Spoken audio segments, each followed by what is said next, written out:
Hello everyone, welcome back. ఈ వీడియోలో అయితే నేను మా భోగి పండుగ కనుమ పండుగ ఎలా చేసుకున్నానో చూపిస్తాను. వీడియో మొత్తం చూసేయండి, అస్సలు స్కిప్ చేయకండి. భోగి రోజు మార్నింగ్ మా కమ్యూనిటీలో అయితే పెద్ద పెద్ద భోగి మంటలు వేశారు. నేను వెళ్ళేసరికి లేట్ అయిపోయి తెల్లారిపోయింది. సో నేను మార్నింగ్ షూట్ చేయలేకపోయాను. తర్వాత మా మమ్మీ అర్లీ మార్నింగే పూజ అంతా కంప్లీట్ చేసేసి దేవుడిని అయితే ఇలా డెకరేట్ చేశారు. చాలా బ్యూటిఫుల్గా డెకరేట్ చేస్తారు మా మమ్మీ దేవుడిని. తర్వాత నేను మా అమ్మమ్మ ఇంటికి వెళ్ళిపోయాము. అక్కడ గుడికి అయితే వెళ్ళాము. మనం భోగి పండుగ ఎందుకు చేసుకుంటామంటే ఇప్పటి వరకు జరిగిన చెడునంతా వదిలేసి కొత్తదనాన్ని స్వాగతిస్తామంటారు.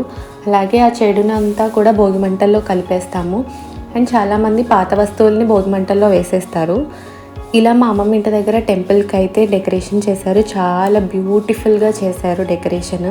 ఇది రామాలయము. ఇక్కడ వెంకటేశ్వర స్వామి, గోదాదేవి కూడా ఉంటారనమాట. ఈ 1 మంత్ కూడా మేము ధనుర్మాసం చేసి ధనుర్మాసం పూజ అంతా అయిన తర్వాత భోగి రోజున మా అమ్మమ్మ వాళ్ళు ఇక్కడ కళ్యాణం జరిపిస్తారు. శ్రీనివాస గోదా కళ్యాణం అయితే జరుగుతుంది ఎవ్రీ ఇయర్. ఈ 1 మంత్ కూడా మేము ధనుర్మాసం చేసిన రోజులు కూడా మా ఇంట్లో ఒక ఫెస్టివల్లా ఉంటుంది. డైలీ ఒక్కొక్క ఫెస్టివల్ జరుగుతుందేమో, నిజంగానే అమ్మవారు స్వామివారు మా ఇంట్లోనే ఉన్నారేమో అన్నట్టుగా చాలా పాజిటివ్గా చాలా బాగుంటుంది. ఈ 1 మంత్ నాకు చాలా ఇష్టము.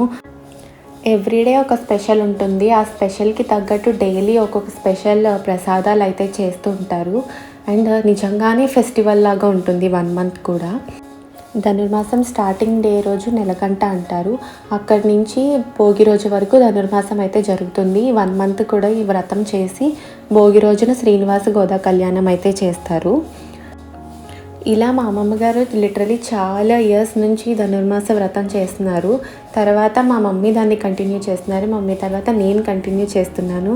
చాలా పాజిటివ్ వైబ్ అయితే ఉంటుంది. గోదాదేవిని తమిళనాడులో రంగమన్నారని, రంగనాచ్యారని అంటారు. తమిళనాడులో ఎక్కువ ఈ అమ్మవారిని పూజిస్తూ ఉంటారు. గోదాదేవి ఒక ఆళ్వార్ అనమాట. అయితే ఈవిడ ఒక అయోనిజ అంటే ఈవిడ భూదేవి స్వరూపమై తులసీవనంలో విష్ణు చిత్తుల వారికి దొరుకుతారు. విష్ణు చిత్తుల వారు శ్రీరంగంలో శ్రీ రంగనాథ స్వామి ఆలయంలో అర్చకులు. గోదాదేవి తన చిన్నతనం నుండి శ్రీకృష్ణుడిని ఆరాధించి తర్వాత ధనుర్మాస వ్రతం చేసి రోజుకొక పాసురం పాడి శ్రీ రంగనాథ స్వామిని కళ్యాణం చేసుకుని భోగి రోజు ఆయనలో ఐక్యం అయిపోయిందని కథ ఉంటుంది. మన కాకినాడలో ఉన్న అతి తక్కువ గోదాదేవి టెంపుల్స్లో ఇది ఒకటనమాట.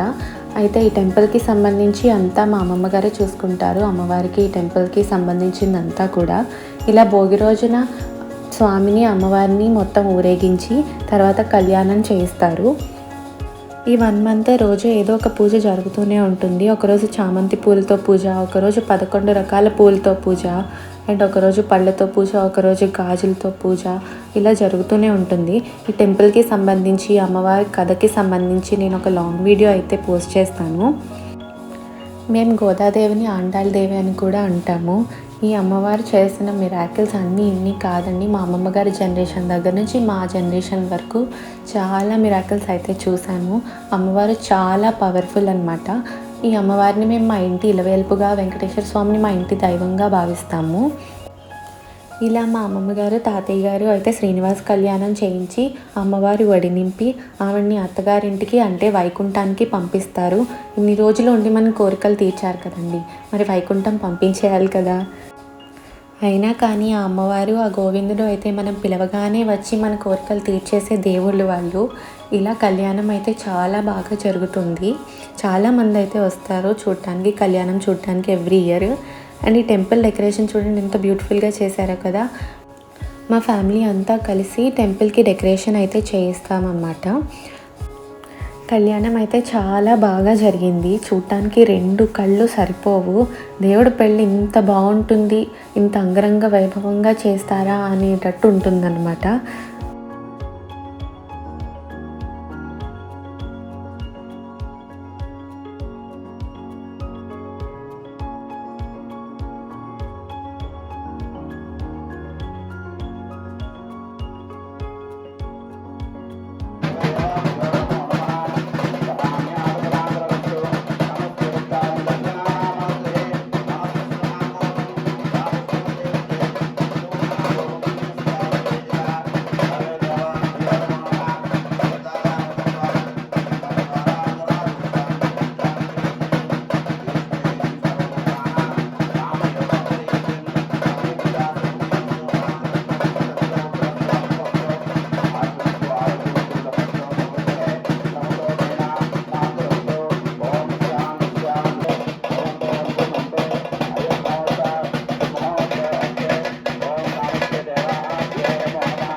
దేవుడికి తలంబ్రాలు పోసినప్పుడు ఆ తలంబ్రాలు బియ్యం పట్టుకుంటారు చాలామంది. ఇలా తలంబ్రాలు బియ్యం పట్టుకుంటే పెళ్ళవలేని వాళ్ళకి పెళ్ళవుతుంది, పిల్లలు లేని వాళ్ళకి పిల్లలు పుడతారని నమ్ముతారు. ఈ తలంబ్రాలు బియ్యము పట్టిన బియ్యము పరవన్నం వండుకొని తింటే మన కోరికలు నెరవేరుతాయి అంటారు. అండ్ నిజంగానే జరుగుతుంది ఇది. ఇలా చాలామంది వచ్చి ఇలా తలంబ్రాలు బియ్యం అయితే పట్టుకుంటారు.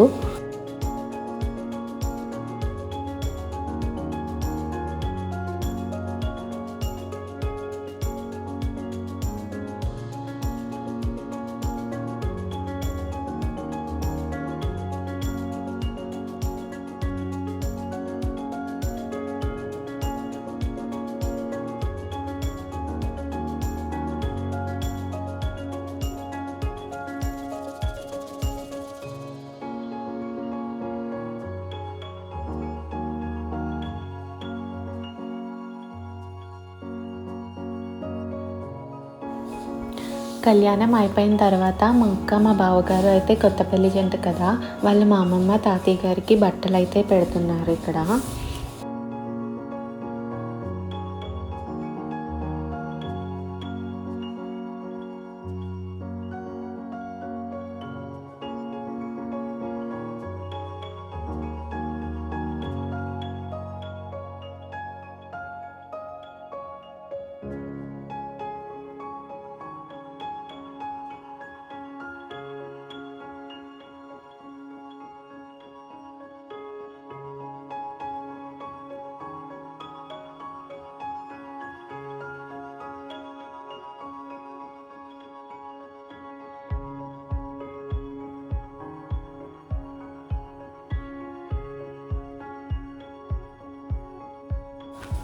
మనకి ఎన్నున్నా పెద్దవాళ్ళ బ్లెస్సింగ్స్ అయితే ఉండాలి కదండి.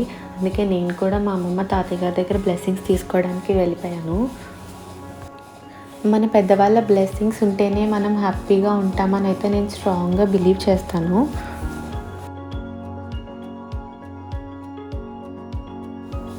అండ్ తర్వాత కళ్యాణానికి వచ్చిన అందరికీ కూడా మా అమ్మమ్మ గారి ఇంట్లో భోజనం పెడతారు. ఎవ్రీ ఇయర్ కూడా ఇలా ఈ భోజనాలు అయితే జరుగుతాయి. ఎంతమంది వస్తే అంతమందికి కూడా పెడతాము.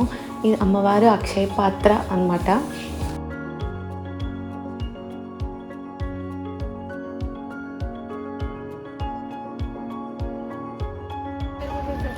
జై శ్రీమన్నారాయణ. ఈరోజు చాలా విశేషమైన రోజు భోగి. దానికి విశేషమైన కారణం ఏమనగా ఈ 30 రోజులు కూడా ధనుర్మాసం 16వ తారీఖు నుండి నేటి వరకు కూడా విశేషంగా ధనుర్మాసం 30 రోజులు 30 పాసురాలు కూడా అమ్మవారి పాసురాలు ఆవిడ స్వయంగా చెప్పబడింది. అవన్నీ కూడా మీ అందరికీ కూడా అమ్మవారి సన్నిధానంలో వినపించుకోవడం అనేది జరిగినది. ఈరోజు భోగి సందర్భంగా ఆఖరి రోజైన చాలా విశేషమైన రోజు. ఈరోజు గోదా రంగనాథుల యొక్క కళ్యాణం కార్యక్రమం అనేది జరిగింది. చాలా విశేషమైన పూజా కార్యక్రమాలు జరిగాయి. రేపు సంక్రాంతి సందర్భంగా వెంకటేశ్వర స్వామి వారికి చామంత పువ్వులతో సహస్రనామార్చన పూజా కార్యక్రమం కూడా రేపు ఉన్నది. కావున 50 మంది భక్తులు ఈ పూజా కార్యక్రమంలో పాల్గొని స్వామి అమ్మవారిని దర్శించుకుని తీర్థ ప్రసాదాలను స్వీకరించవలసిందిగా కోరుతున్నాం. ఈరోజు కళ్యాణం ఎంతో ఘనంగా భవనం వెంకట నరసింహారావు దంపతులు గారు ఎంతో వైభవంగా ఈ కళ్యాణం అంతా కూడా నిర్వహణ చేశారు. ఇక్కడికి ఆ విధంగా భక్తులు కూడా అనేక మంది ఏం చేసి ఉన్నారు, స్వామి అమ్మవారిని దర్శించుకున్నారు. వారందరికీ కూడా తీర్థ ప్రసాదాలన్నీ కూడా ఇవ్వడం జరుగుతుంది. జై శ్రీమన్నారాయణ. జై జై శ్రీమన్నారాయణ.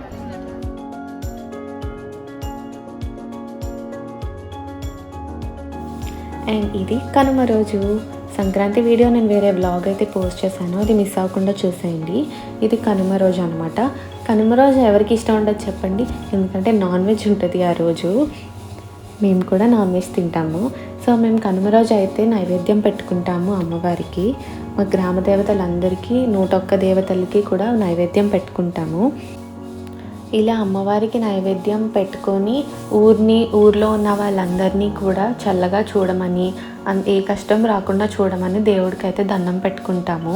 మన గ్రామ దేవతలకి దండం పెట్టుకోవడం వల్ల మనకి చాలా మంచి జరుగుతుంది అని చెప్తారు. మనం ఏదైనా ఊరు వెళ్ళినప్పుడు కూడా గ్రామ దేవతకి చెప్పి వెళ్తే ఆవిడ మనం తిరిగి వచ్చేంత వరకు మన ఇంటికి కాపలాగా ఉండి రక్షిస్తూ ఉంటారని అంటారు. అండ్ ఫైనల్లీ మా ఇంట్లో నాన్ వెజ్ కుక్ చేస్తున్నారు.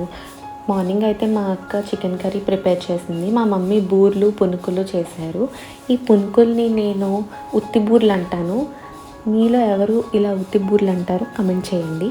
అండ్ తర్వాత నేను కూడా మా మమ్మీకి హెల్ప్ చేద్దామని కిచెన్లోకి వెళ్ళానమాట. ఈ కొత్త డ్రెస్సులతో వంటలు చేయడం కొంచెం కష్టమే. అండ్ నాన్ వెజ్లో అయితే నేను చాలా వంటలు చేస్తాను. ఇక్కడ నేను చేపల పులుసు అండ్ ప్రాన్స్ బిర్యానీ అయితే ప్రిపేర్ చేస్తున్నాను అనమాట. చాలా కష్టపడి ప్రాన్స్ బిర్యానీ అండ్ చేపల పులుసు ఫినిష్ చేశాను.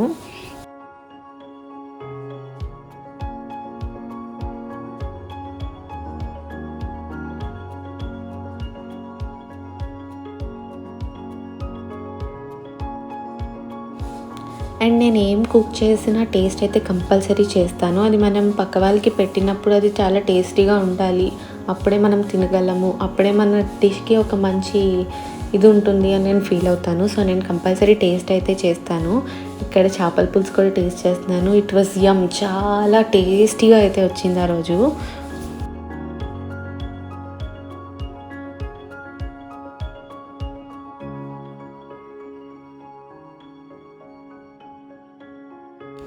ఇక్కడ నా వంట అయితే ఫినిష్ అయిపోయింది.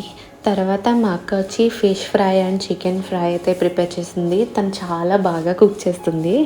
అండ్ తర్వాత లంచ్ చేసేసిన తర్వాత మేమైతే ఈ కైట్ ఫ్లయింగ్కి వెళ్ళిపోయాం మళ్ళీని. మా కైట్ ఫ్లయింగ్ అంటే చాలా ఇంట్రెస్ట్, చాలా ఎగ్జైట్మెంట్తో వెళ్ళి కైట్స్ అయితే ఫ్లై చేసాము. చాలా హైట్కి అయితే వెళ్ళాయి, మంచిగా అయితే ఎంజాయ్ చేసాము మేము ఆ రోజు. తర్వాత మా అక్క ఫ్రెండ్స్ అందరూ మా ఇంటికి వచ్చారు. మేము మళ్ళీ మా గేమ్స్ స్టార్ట్ చేసామన్నమాట.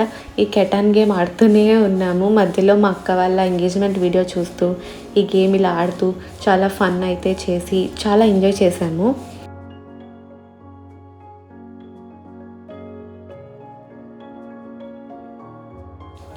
ఈ గేమ్లో అయితే చాలా ఫన్ ఉంది. మనకి తెలియదు గేమ్ ఎలా ఆడాలి ఏంటి అని. వన్స్ నేర్చుకున్న తర్వాత చాలా బాగుంది గేమ్ అయితే. అండ్ మేము చాలా బాగా ఎంజాయ్ చేసాము ఈసారి పండగకి. అన్ని పండుగలు కూడా చాలా హ్యాపీగా, చాలా నీట్గా, చాలా మంచిగా అయితే సరదాగా ఎంజాయ్ చేసేసాము. ఇలా మా పండుగలు అన్నీ పూర్తయిపోయినాయి. మీరందరూ కూడా నా వ్లాగ్స్ చూసి లైక్ చేయడం, షేర్ చేయడం, సబ్స్క్రైబ్ చేయడం అస్సలు మర్చిపోకండి. ఇంకా మోర్ వీడియోస్తో నేను మిమ్మల్ని ఎంటర్టైన్ చేయడానికి ట్రై చేస్తూ ఉంటాను. అండ్ కనుమ రోజు ఫైనల్ టచ్ అయితే నేను రథం ముగ్గు వేశాను. నాకు వచ్చినట్టు ఏదో ఒక రథం ముగ్గు వేసి దాన్ని భోగిమంటలోకి చాలా కష్టపడి ఇచ్చానమాట. ఇలా మా పండగ అయితే చాలా హ్యాపీగా అయిపోయింది. మీరందరూ ఎలా చేసుకున్నారో కమెంట్ సెక్షన్లో చెప్పండి. బాగానే చేసుకుని ఉంటారులేండి. And don't forget to like, share and subscribe. Bye.